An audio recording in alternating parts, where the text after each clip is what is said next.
Hello, everybody. It is Dennis and Andy. We're back. It's Friday morning. It is your weekly movie review where first we will do a non spoiler review in a few minutes, give our rating of the movie, and then we'll show that graphic you just saw and then dive into spoilers. This time, it's another fun, frolicking holiday flick. Not one you'll see on the Hallmark channel, though. Oh no, we're talking about Joel Kinnaman starring in a John Woo directed flick called Silent Night. Holy Night. I know you don't want to hear me serenade you the whole thing, even though that would be lovely. Let's get into it, Dennis. What's this movie about? Well, good morning, everybody. A gritty revenge tale of a tormented father who witnesses his young son die when caught in a gang's crossfire on Christmas Eve. While recovering from his wound that cost him his voice, he makes vengeance his life's mission and embarks on a punishing training regimen in order to avenge his son's death. And that literally Interesting. sums up the whole movie. Interesting that you said a punishing mission. Yes, a friend of ours asked us last week if we were going to go see the new Punisher movie, and this is what he was talking about. If you know Yes. the Punisher's origin, Punisher, his wife, kids in a park, gunned down. Punisher goes, "That's it. I'm getting revenge." That's what this is, except it's with one child. Um, the movie is a slow burn. My daughter went with us about 25 minutes in. She leans over. She goes, "I'm kind of bored." And I said, "It's a slow burn. Relax. We know John Woo.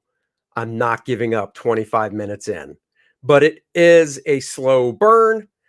But I thought it was uh, once it picked up, it was like the little choo choo train. It just went. Joel Kinnaman, I love that dude as an actor. I think he's really good. He's got a really tough looking face. However, you know, when he's clean shaven and stuff, he also is very just normal, I guess you'd say. And I don't mean it in a bad way. I mean just like your average Joe. Yeah. His wife, who played his wife?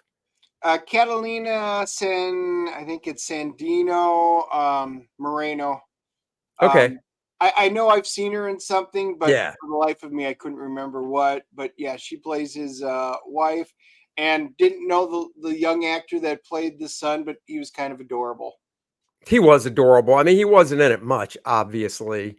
Um, the thing about this movie being called Silent Night, you could also call it silent film. There really wasn't dialogue.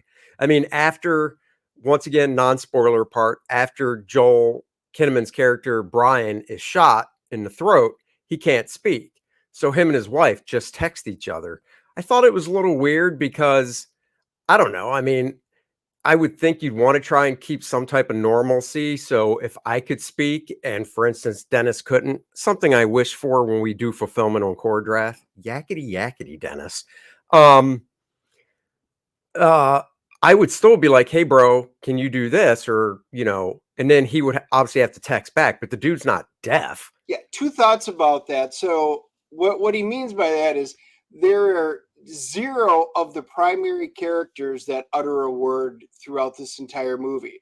There is words in the movie by CB radios with it's the police band, or there's music Correct. from lyrics that are playing on the radio in the background. One of the bad guys is, gargling something out. But other than that, none of the characters actually say anything. Hence, I think the movie why they went with Silent Night, which is an interesting concept, making it basically a silent film. However, I think that really detracts from some of the stuff that you could do. Like, I wanted to see a scene in there where maybe Joel Kinnaman's character needed to yell at a police officer or somebody to save him, and he couldn't. Give me some of that. Oh my God, because I can't speak, I have to do something outrageous in order to try and save somebody because I can't use my voice. And that was missing from this movie. and I think it detracted from it. It was interesting. I like what they did, but I think they set it up more as just a plot device than, I don't know. something integral in the movie. We didn't obviously talk about that last night, that point, but I don't know about that, and here's why. So this happens, everything goes down bad on Christmas Eve. He basically, in April of the following year, is when he makes the decision. It's around April that, you know, that's it. I'm going to pay all these sons of bitches back. I'm going to get them all. He circles on the calendar Christmas Eve of 2022, the following, that year, and he writes kill them all. And then, you go through, and I thought it was done nice. You go through the training because he's just a normal guy. So he has to work out. He has to get familiar with firearms and knives and whatever he's going to use. And I thought they did a really nice job doing that. But to get back to your point about Christmas Eve that night, so like 8, 9 months later, when he's going out doing all this stuff, I don't know. It's been 9 months. Well, it's been a year technically of him not being able to speak. So maybe he's just used to it. And I see Yeah, what you're I saying. know, but they No, didn't bring anything into it. I mean, and they could have built up something. The one thing I'm going to say about this movie, the action when it's there, it's really good. They do like the 80s montage. So if you want to call it the hero's journey, they do a nice job of showing that he's really an average guy who doesn't know how to do anything, and he spends all of this time doing it where he still screws up, which is neat. yeah, And, but I think they really missed the boat on a lot of this. The action scenes are John Woo, and it feels like a John Woo movie. oh yeah, And this gave me the impression of Thomas Jane's Punisher, which is why when they were asking about that, I kind of see why, because those are the vibes I got from that particular one. I know not everybody's favorite version of Punisher, but this is what it really kind of felt like. And it had its moments, and there were other moments where, like you said, it's a slow burn, but slow burn means it's slow, but it ends up being it, good. it doesn't, It, yeah, it doesn't it mean can't it's be a bad bad. movie It's if it's a slow you, burn. and you have to pick up on things during that slow burn. Yeah. It's, you have to pay attention to details. Um, One of the things, and we'll talk about what it is in the spoiler section, but if you know John Woo, to me, there's a couple things John Woo is known for in his movies, and he didn't let us down. We'll tell you that in the spoiler section. Yeah. Let's CGC this puppy. I mean, there's really not much more to talk about. The story's pretty basic, Yeah. like we said, and we can get into more details in the spoiler section. Dennis, you go first. I believe I went first last week. I am giving this a 6.5. It's solid. I still recommend it. It is phenomenal seeing John Woo back in America doing a film. I enjoyed it. I think it was missing a few elements, but overall, still worth going for. And yeah, John Woo, when he hits though on some of that stuff, he really hits. He does. I'm actually giving a 7.0, so we aren't that far apart. 7 out of 10, 6.5 out of 10. It's not bad. Is it big screen? You got a big enough TV, you're good to go. What are we looking at for IMDb, Rotten Tomato? Do they have stuff? Yeah, IMDb is at a 5.9, Bastards. and the critics are giving it a 60% on Rotten Tomatoes, and the audience is giving it a 49% on Rotten Oh, Tomatoes. damn. Audience lower than critics. Well, you know what then? Let's dive into the spoiler part of the show. If you don't want to hear spoilers about Silent Night, thank you for watching. Please like, subscribe, and share to the channels. And 3, 2, 1, spoiler time. So the movie actually starts off, which I thought was a nice way to do it, right in the middle of you could say the action on the December 24th, where Joel Kinnaman has his Christmas sweater on. He's running down the street. And the one clue that you know that his son was already shot is it's a really tight close up of him running, and you see his hands by his midsection. You're not even seeing his face yet, and his hands are bloody. So right there, you're like, oh crap, his son was already shot. So I see what they're doing. They're going to set up him probably getting shot and stuff. And then at some point in the movie, flash back to what happened. And, it was interesting. He's chasing down, obviously, his son was shot in a drive-by by these gang members. The movie takes place in Texas. And he chases him down. We're not going to get into super detail, even though it's spoiler. Let's just say the head leader gangbanger of the big gang in this part of Texas. Of course, it's a bald guy with tattoos and stuff, because why wouldn't it be? He basically gets Kinnaman cornered, and Kinnaman's on the ground against the fence or something, and he pulls out his gold looking gun. John Woo, very John Woo. Can't just be a regular gun. The main guy's got to have something that's special looking. And this is where this is one of the first things I thought when he did this. Obviously, he wants to off Joel Kinnaman's character. He shoots him in the throat. Well, I mean, he's close. He's like 3 feet away from him. What? This dude is a pro gangbanger to the nth degree. Why you're not doing just a straight up headshot? If you think I'm going to shoot him in the throat and let him bleed out and suffer, okay. But if you really want to make sure he dies, you would go for the head. So I mean, it should be double tapping. I mean, anybody who watched Zombieland knows you double tap everything just to make sure. He aimed for the throat. It didn't make you. It was plot armor that they had to do. Totally. And, there were aspects of this, like I said, that reminds me, John Woo, Face Off, Broken Arrow, and there are some real good pieces to it. The problem with Silent Night is we are decades away from the 90s, and this was very much a complete throwback to the 90s John Woo kind of stuff. And that's cool, and I have always enjoyed those type of movies, but the audience and things have progressed where we need a little more, especially when you have things like John Wick and, even that movie that came out of nowhere, Nobody, the same thing about a guy, only this winds up being a regular guy. It was great seeing it all, but I think we were all wanting a little more out of this. The action sequence is the one you were going to talk about. I think we talk about it. Is it the stairwell scene? No. The very John Woo thing I was going to bring up was, and I was waiting for it. John Woo just has a thing, or maybe I'm misremembering. I do remember it in Face Off with a guy putting on a trench coat, the trench coat, or something, and it like there's wind and stuff. Now he didn't go that extreme, but there is a scene where Joel Kinnaman puts on his trench coat, and it gets a little flutter to it, and it makes sense. It wasn't over exaggerated. Like, you didn't look at it and go, where'd that big gust of wind come from? It's just how he did it.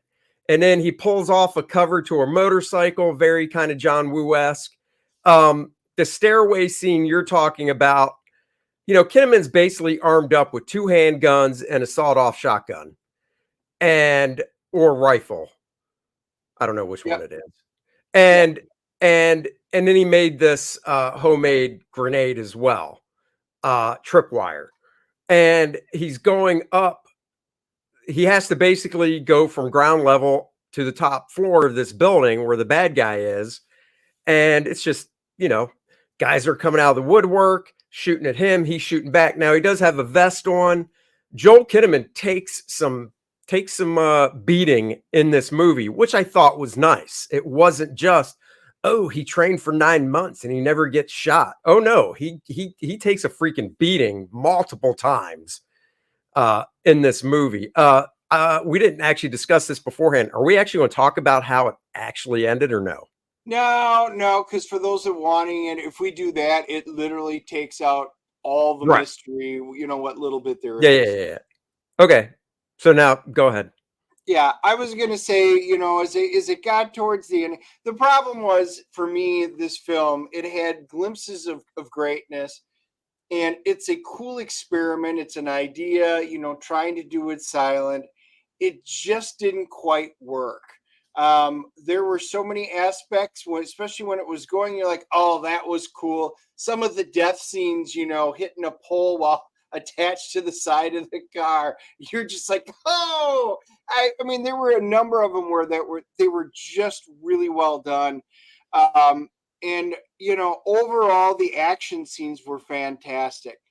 Realistic, no, but and again, the thing with John Woo is, and I was kind of joking throughout the movie. Oh, yeah, you got five shots in the shotgun. You've just shot five. You've reloaded once, and then you just fired four more times. John Woo's never been one for dropping clips and counting rounds and doing all of that. Most of the time in his movies, his guns endlessly fire. This was kind of along those veins, so I guess we could call it a wooism. Yeah. But it overall, at least it was enjoyable. The scene though that I'm talking about, the stairwell, it's like a big circular almost staircase going down, close Yeah. combat scenes. That is all stuff that when the police officer, the detective that winds up coming to help him, that whole scene winds up being very enjoyable. And like I said, it is John Woo to the extreme on it. It that part was really well done. Yeah. Overall, guys, I'm just gonna say I thought it was a solid enough movie to go see. I'm glad we did.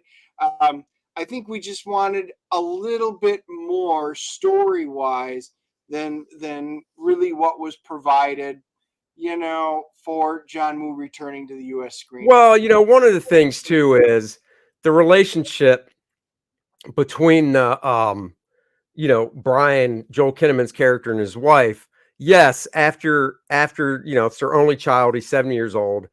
After something that tragic happens, it you've often heard that sometimes it really does end the family. The husband and wife, they just can't get over it and end up splitting, and that is what happens in this movie. Um, but it I don't know. I don't know if it would happen as quick. I don't know. I thought that aspect could have been done a little better as well. Because I mean, as soon as he gets home from the hospital, like a month later in January, um, he, goes into the garage, sits down, grabs a bottle of alcohol, starts drinking. It gets to April. She gets home from her job. He's still drinking and stuff. And I don't, I don't know. I thought that could have been handled better. But overall, good action flick, big screen worthy. I mean, if you can go check it for $5, it is. And I know they do stuff like that. So yeah. So I mean, if you can check it for $5, why not? I don't think you'll be disappointed. If you want to see it on the big screen because there's nothing else, go ahead. It is a throwback to like the 90s. So there you go. What is not a throwback to the 90s is Nice and Tight, the comic book pencil art of Andy Smith. That's me. Guys, we're over $5,000, which means it's not 52 pages anymore. It is 60 pages of glorious pencil work by me from some of my favorite jobs over the past 20 or so years. Nice full pencils. Going through Christmas, I knocked down the price of the one-on-one video portfolio review down to $125. That's 2 hours of my time with you, just like you see here, recorded, not live or not broadcast, but just the one-on-one. Once it's over, I send you the video. You can rewatch it whenever. I send you all the draw over stuff I did in Photoshop so you can reference it. It can be comic book pages, just figure drawing, inking, whatever you want for those 2 hours. Take advantage of it. Learning from a professional of 32 years.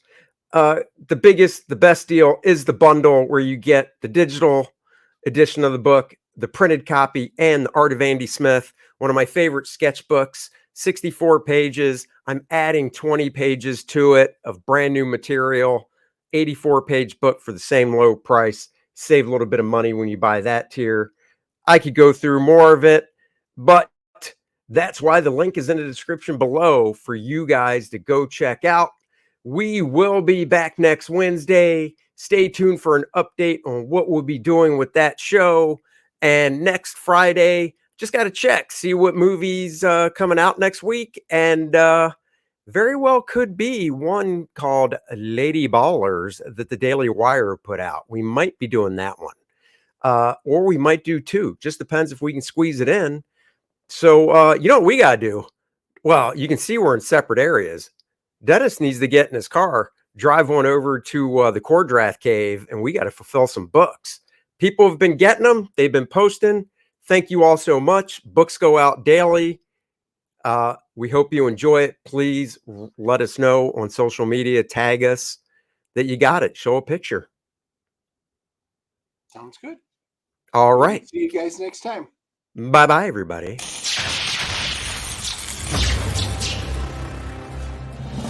Nice and Tight, the comic book pencil art of Andy Smith. That's me. This book features 52 pages of some of my favorite full pencils that I did for other companies over the past 2 decades. The raw pencils as they were seen by the inker, and now you can see them for the first time. This book also comes in a digital format so you can practice your inking in your favorite program. Back it today.